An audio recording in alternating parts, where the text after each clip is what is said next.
मुख्यमंत्री योगी आदित्यनाथ ने स्वतंत्र वीर विनायक दामोदर सावरकर की 140वीं जयंती के अवसर पर वीर सावरकर जो भारत का विभाजन रोक सकते थे और उनकी राष्ट्रीय सुरक्षा दृष्टि पुस्तक का लोकार्पण किया।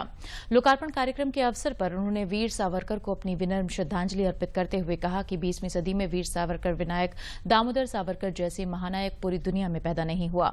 आजादी के बाद भी वीर सावरकर को उचित सम्मान नहीं मिला। वीर सावरकर ने अपना पूरा जीवन राष्ट्र के लिए समर्पित कर दिया।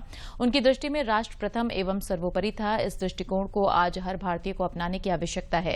वीर सावरकर की दृष्टि संपूर्ण भारत की थी। वे कभी अपने मूल्यों आदर्शों से डिगे नहीं। उनका एकमात्र मिशन भारत की स्वाधीनता था।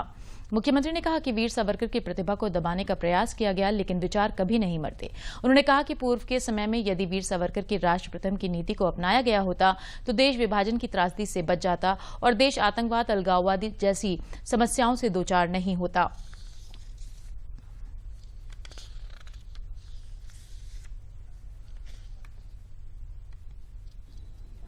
मित्रों, जब वीर सावरकर की बात होती है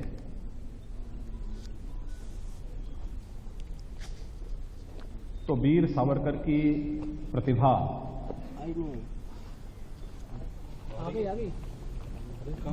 को छुपाने का प्रयास पहले ब्रिटिशर ने और उसके बाद आजादी के तत्काल बाद जिन लोगों के हाथों में सत्ता आई उन्होंने वह हर संभव प्रयास किया और अनेक अवसरों पर वह दृश्य भी हम सबके सामने देखने को मिले। जब आपने देखा होगा कि स्वर्गीय अटल बिहारी वाजपेयी जी के नेतृत्व की सरकार ने जब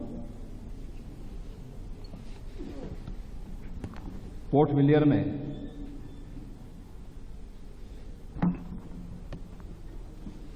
सेलुलर जेल में एक स्मृतिका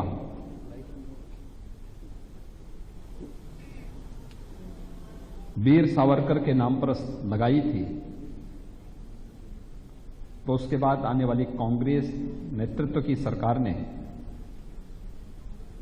उसे वहां से हटा करके इस राष्ट्र नायक को अपमानित करने का काम किया था। अनेक ऐसे अवसर आए, लेकिन वीर सावरकर की जब मैं चर्चा करता हूं, यह देश जब वीर सावरकर को जानता है तो 20वीं सदी का एक ऐसा महानायक, दुनिया में उनके समकक्ष कोई उस सदी में नहीं पैदा हुआ।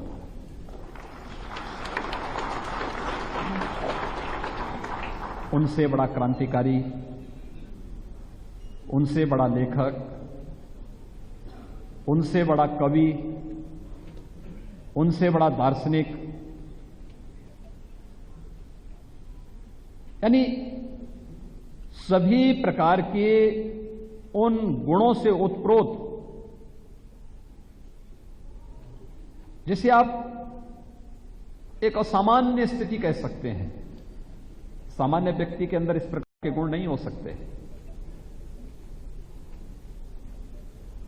एक ही जन्म में दो आजीवन कारावास की सजा,